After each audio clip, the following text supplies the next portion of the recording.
Temstant Bogotos gatvėse prie lauko virtuvėlių po skėčiais būrėsi žmonės.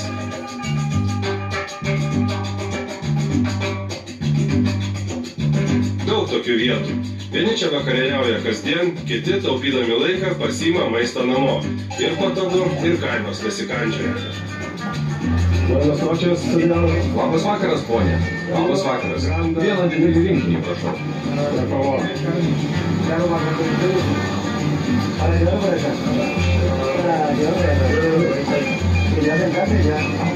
Grazie. Čia duoda paragauti prieš valgant. Įvertinu kokybę, labai skanu, bet iš tikrųjų aš ateinu ne pirmą kartą, kai esu Bogotoj, kiekvieną vakarą ateinu paskanauti čičeron, nes labai skanu. Sistema, kaip daromas čičeron, yra labai paprasta. Čia yra tokia dalinė mašina, kuri yra maitinama skystu kuru, kitaip tariant, padidintas primusas. Pripilama benzino, pumpuojama ir dujos dega ir čia yra katilas, kuriame verda aliejus, tame aliejuje verdama visa mėsa. Čičeron tai yra kiaulienos dalis su oda, kuri labai gražiai apskrunda ir yra dešrelės, chorizo. Dar verdami platano gabaliukai. Ir prie viso to patiekiama arepas. Žinoma, registruota aštraus padažo. Pasakoju ir pačiam tiesiog seilės bėga, nes labai noriu greičiau gauti savo grandę mixtą. Didelį užsakiau visą mišinį, tai bus viskas viename, 3 viename.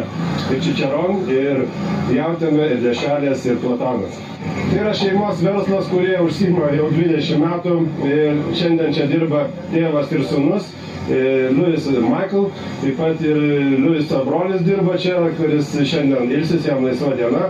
Ir per dieną jie čia išverda, parduoda apie 80 kg mėsos. 80 kg. Iš tiesų įspūdingas skaičius.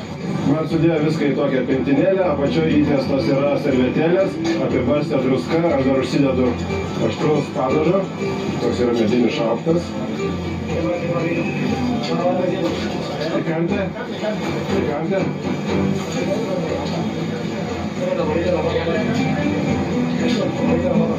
Ir dabar einu ragauti savo čičeron vakarienės Bogotoje. Buvau nusižiūrėjęs laisvą kėdutę, bet jas jau užėmė, galbūt rasi ten šiek tiek toliau. Nes ši vieta labai populiari, čia visą laiką būriuojasi žmonės, einu ragauti.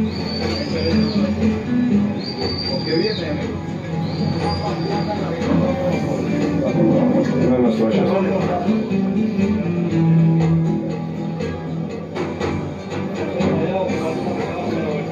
Pirmiausia, chorizo dešrelė.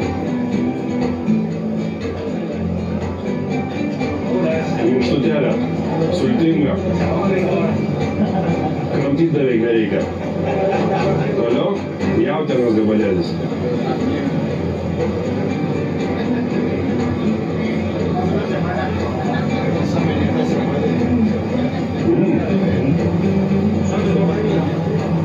Ir štai pagaliau radau tai, ko ieškojau, eidamas nuo viešbučio, tai yra čičeron.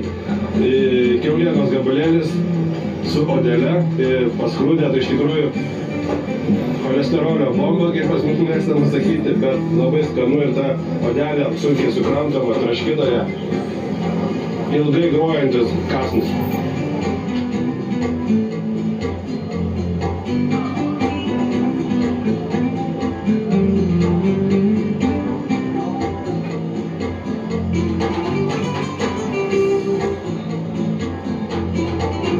Dabar vėl matome, kaip pumpuojamas primusas, tai yra, kaip priminsiu, kad tai yra įpilta benzino į baką ir primuso principu paleidžiamos dujos, apačioje dega po to dideliu puodu, viduj verda aliejus, tame aliejuje verda visa mėsa.